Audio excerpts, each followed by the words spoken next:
Hi friends, మనం ఈరోజు దోశలోకి కారపొడి చేసుకుందాము. వీటికి ఏమేమి కావాలో చూద్దాం. నువ్వులు, మెంతులు, జీలకర్ర, ధనియాలు, మినపప్పు, కరివేపాకు, ఎండుమిర్చి.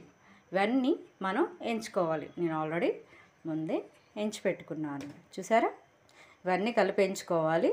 ఎండుమిర్చి కూడా ఎంపాను, కరివేపాకు కూడా. వీటికి ఎల్లిపాయలు కూడా మిక్సీ అంతా పట్టేసుకొని లాస్ట్లో ఎల్లిపాయలు కూడా వేసుకొని పట్టుకోవాలి. తగినంత ఉప్పు వేసుకోవాలి.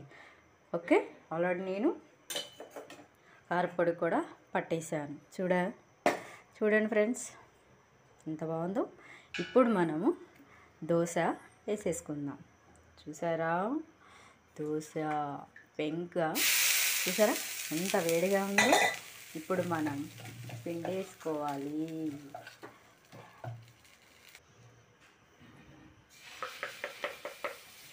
ఇలా తిప్పేయాలి.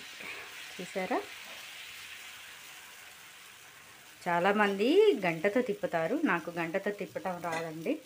నేను ఎప్పుడు ఇలా గిన్నెతోటే తిప్పేస్తాను. ఇప్పుడు మనం ఎంచి పెట్టుకునే కారపొడి వేసేసుకుందాం. ఇలా చేతితోటే మనం వేయాలి, స్పూన్తో కుదరదు. ఓకే, దీంట్లో ఇప్పుడు మనం నెయ్యి కూడా వేసుకుందాము.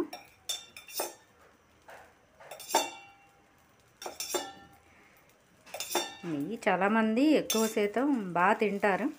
నేను కూడా తింటాను. ఇదిగో చూసారా,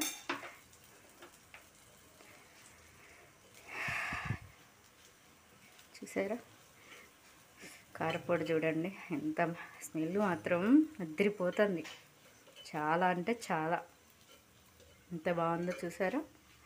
ఇప్పుడు మనం దోశ చూడండి, పెంక ఎంత మంచిగా వేడుంటే దోశ ఇలా వచ్చేస్తుంది. ఇప్పుడు మనము దీన్ని సర్వ్ చేసుకొని తినేద్దాం. ఓకే, స్టవ్ ఆఫ్ చేసుకుందాం ఫస్ట్. చూసారా, వేడి వేడి దోశ.